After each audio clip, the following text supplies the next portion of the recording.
Je suis avec Christian Saou, président du CIS, qui est l'association des personnes malades et handicapées et des consommateurs de soins et des familles. Bonjour. Bonjour.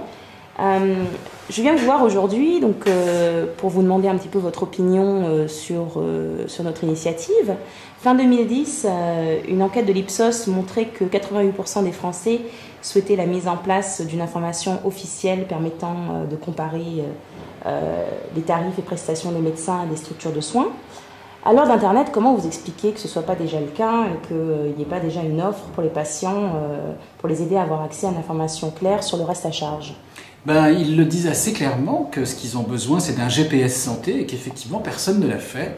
En tout cas, pas les services publics qui auraient pu le faire depuis longtemps, parce que ce sont des données assez facilement accessibles sur le coût des consultations, le coût des hospitalisations, le remboursement, etc. Et vous pensez que c'est un manque d'initiative de la part des pouvoirs publics ou... Ce sont des initiatives tardives en tout cas. On a une partie de ces éléments-là sur le site de l'assurance maladie qui s'appelle Amélie Direct, oui, Amélie Direct, je crois. Oui. Mais honnêtement, c'est pas bien vigoureux. Et puis, ça ne permet pas de savoir quel est son reste à charge aussi facilement que ça. Donc, il y a des initiatives qui commencent à voir le jour, mais elles sont vraiment peu nombreuses. Et puis, avec une information qui est un petit peu sélectionnée, un peu tronquée. Fourmi Santé, justement, est un site grand public indépendant qui se propose justement d'être un carrefour de l'information certifiée, donc en incluant l'assurance maladie, mais aussi les complémentaires santé.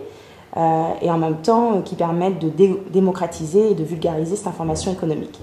Pensez-vous que les pouvoirs publics et les sites institutionnels doivent être les seuls aujourd'hui à fournir une information économique? Non, la Pravda de l'information santé, ça n'a pas de sens. D'abord, ce sont des informations qui sont des informations à caractère public, qui sont dans des documents diffusés par les complémentaires ou par l'assurance maladie elle-même, ou par les cliniques ou les établissements de soins. Donc, ce sont des informations qui sont à la portée de tout le monde.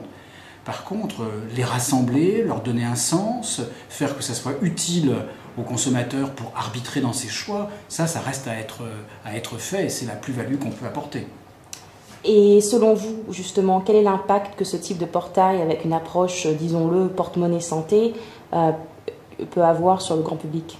Je pense un impact probablement important, parce que d'abord, il y a peu de gens qui font attention à ce que ça coûte réellement.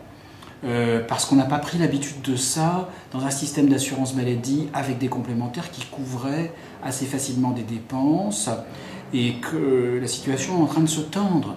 Donc pour choisir une complémentaire par exemple, on va avoir besoin de ces informations-là pour savoir quelle est la complémentaire la meilleure par rapport aux besoins de santé qu'on a. Donc tout ça sont des informations utiles pour les patients. Bon, mais je vous remercie. Merci à vous.